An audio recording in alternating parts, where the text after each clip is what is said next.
We're here on M22 in Glen Arbor, one of the hardest hit areas during the storms on Sunday night. But as you can see, it's not really a road anymore. It's a complete blockage of trees. Now, last half hour, we showed you there was about a foot of snow over in Leelanau County.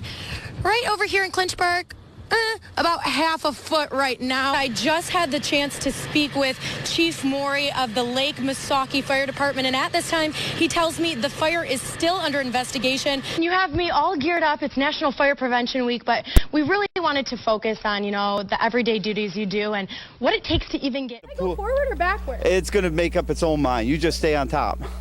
There you go. Good. Hang on. Hang on. I am slowly coming down from a figure 8. We're live at the 2016 North American International Auto Show. Coming up next, we're giving you an exclusive look at some of the hottest cars on the showroom floor. Now, I want to take you over here. This is an area where a mother and her 2 children were actually trapped yesterday. We spoke with the mother. You can see the tire tracks down here still. Within seconds, there just was boom, boom, boom all over the car.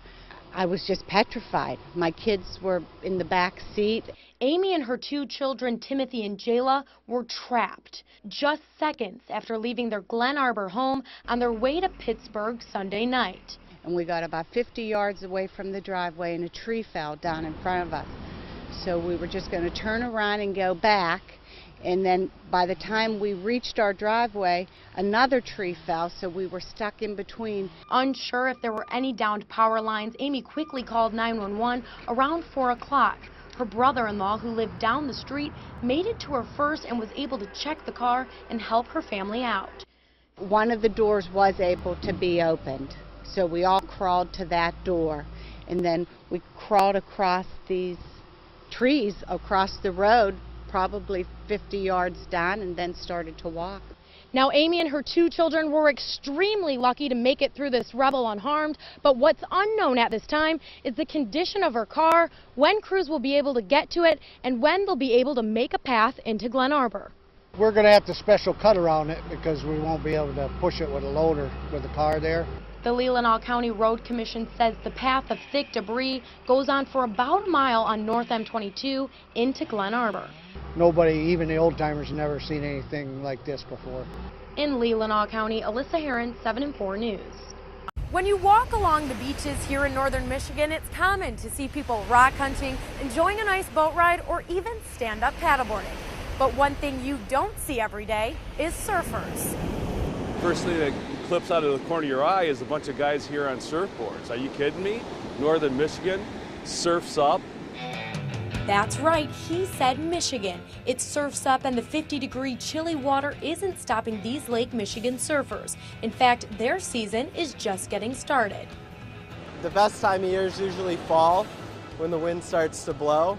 But we'll surf all through summer. We'll surf, usually January, February you can't, but up until the water freezes. With temperatures dipping down to 30 degrees, stacking on the layers is important. Your neoprene, 5-6 millimeters. Definitely in the winter, you gotta have a hood, you gotta have gloves, you gotta have booties. And then, when it gets real cold, you get icicles on your eyelids and underneath your nose.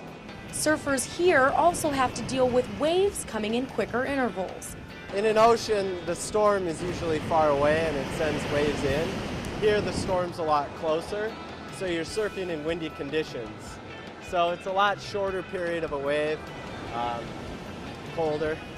And when it comes to finding that perfect wave, the tight-knit group of surfers says it's a gamble, but they're always keeping in touch, updating each other in Facebook groups and skimming through several weather apps. You kind of have to become an amateur meteorologist to predict the swells and when waves will be in certain places. But typically Frankfurt on a south or southwest wind and Leland on a north wind. On a good day, they can tell the northern Michigan surf culture is growing. Back in the day, you might have only seen 10 guys out, and now you're seeing up to 40.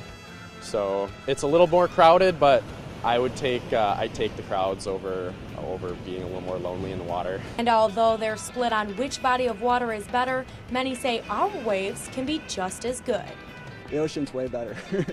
I actually prefer the Great Lakes. Yeah, no sharks. And if you get a good day out in Frankfurt or Leland, I think you can get a wave every bit as good. One surfer tells me it's a passion that requires patience, practice, and the willingness to chase it. Reporting live in Leelanau County. Reporting live in Detroit. Reporting live in Sheboygan County. Hanging out in Traverse City, Alyssa Hearin, 7 and 4 News.